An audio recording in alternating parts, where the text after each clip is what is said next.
ঢাকা বিশ্ববিদ্যালয়ের শিক্ষার্থীরা আমাদেরকে ভুল বুঝে তারা পরিকল্পিতভাবে লাঠি সোঁটা এবং বিভিন্ন দেশীয় অস্ত্র নিয়ে আমাদের জন্য চড়াও হওয়ার জন্য প্রস্তুত হয়। গৃহযুদ্ধ বা স্নায়ুযুদ্ধ এটা বিগত 7-8 বছর ধরেই চলে আসছে। কখনো ঢাকা বিশ্ববিদ্যালয়ের শিক্ষার্থী আন্দোলন করে অধিভুক্ত বাতিল করার জন্য, কখনো 7 কলেজের শিক্ষার্থী অধিভুক্ত বাতিল চেয়ে আন্দোলন করে। আমাদের স্মারকলিপি ছিল, আমাদের কিছু দাবি দেওয়া ছিল, সেটার অগ্রগতি সম্পর্কে জানতে চাই। তখন ওনার রুমে ঢুকার পর থেকে উনি আমাদের সাথে অকথ্য ভাষায় অসৌজন্যমূলক দায়িত্বমূলক আচরণ করে আমাদেরকে এক পর্যায়ে প্রক্টোরিয়াল বোর্ড এনে বের করে দেয় এবং প্রক্টরকে বলে ওদেরকে বের করে দেন, আমি ওদের সাথে কোনো কথা বলবো না, ওদেরকে বাইরে যেয়ে নিয়ে যান, বাইরে কথা বলেন। আমাদেরকে এইভাবে অপমান করে 7 কলেজের প্রায় 30-40 জন শিক্ষার্থী প্রতিনিধিকে বের করে দেয়, যার ফলশ্রুতিতে ছেলেরা শিক্ষার্থীরা ক্ষুব্ধ হয়ে রাস্তায় এসে অবরোধ করে। এবং আমরা চাওয়া ছিল তিনি যে অসৌজন্যমূলক দায়িত্বশীল আচরণ করছে সেটার জন্য উনি আমাদের কাছে ক্ষমা প্রার্থনা করবে এবং আমাদের যে ভর্তি সংক্রান্ত 5 দফা দাবি সেটা মেনে নেবে। কিন্তু তিনি এই যে দীর্ঘ সময় জনগণের ভোগান্তি হলো, আমরা 1.5 লক্ষ শিক্ষার্থীর ম্যান্ডেট নিয়ে আমরা রাস্তায় দাঁড়িয়েছিলাম, সবকিছুকে ডিনাই করে উনি ওনার জায়গায় স্টিল নাও ঠিক ছিল। যার ফলশ্রুতিতে আমরা সিদ্ধান্ত নিই যে আমরা ঢাকা বিশ্ববিদ্যালয় অভিমুখে যাত্রা করবো, গণতন্ত্র তরুণে গিয়ে বসে থাকবো, ওইখানে অবস্থান কর্মসূচি করে ওখান থেকে আমরা হয়তোবা ওনার কাছ থেকে আমাদের যে চাওয়া, ক্ষমা চাওয়া এবং দাবি মেনে নেওয়া সেটা করে ফিরে আসবো। গতকালকের যে বিষয়টা, সেটা ঢাকা বিশ্ববিদ্যালয়ের প্রভিসি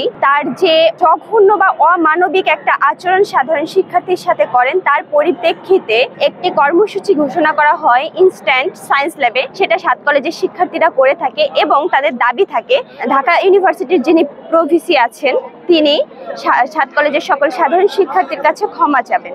দেখা যায় যে বিকাল 5টা থেকে রাত 10টা-11টা পর্যন্ত 7 কলেজের সাধারণ শিক্ষার্থী কর্মসূচি অব্যাহত রাখার পরও কোনো ধরনের সমাধান বা কোনো বার্তা 7 কলেজের সাধারণ শিক্ষার্থীদের কাছে আসে না। কিন্তু ঠিক সেই মুহূর্তে ঢাকা বিশ্ববিদ্যালয়ের শিক্ষার্থীরা আমাদেরকে ভুল বুঝে তারা পরিকল্পিতভাবে লাঠি সোঁটা এবং বিভিন্ন দেশীয় অস্ত্র নিয়ে আমাদের জন্য চড়াও হওয়ার জন্য প্রস্তুত হয়। আমরা যখন তাদের সাথে সমন্বয় করার চেষ্টা করি, তখন মহিউদ্দিন রনি ভাইসিও, তারিক ভাইসিও, অনেক ভাইদের সাথে আমরা সমন্বয় করি ঢাকা বিশ্ববিদ্যালয়ের সাথে, যে এটা ক্লাসটা যেহেতু না বাদে, আমরা যেহেতু না জড়াই, আমরা সমন্বয় করবো। তখন তারা আমাদেরকে ধাওয়া দিয়ে আমাদেরকে এই ক্যাম্পাসে নিয়ে আসে এবং এই ধাওয়ার সম্পূর্ণ ইন্ধন দেয় পুলিশ ওদেরকে সাপোর্ট দিয়ে, কোথায় 2 পক্ষকে ছত্রভঙ্গ করার কথা ছিল, 2 পক্ষকেই শান্ত রাখার কথা, ওনাদের পক্ষই আমাদের উপর টিয়ার শেল, সাউন্ড গ্রেনেড এবং গুলি ছুটতে এখানে নিয়ে আসে, যার ফলশ্রুতিতে আমাদের 50 জনের অধিক আহত হয়। এতটুকু তারা শিওর ছিল যে ঢাকা বিশ্ববিদ্যালয়ের সাধারণ শিক্ষার্থীরা পূর্বে অনেকবারই ঢাকা 7 কলেজের শিক্ষার্থীদের সাথে এই সংস্কার বা বিশ্ববিদ্যালয়ের রূপান্তরের বিষয় নিয়ে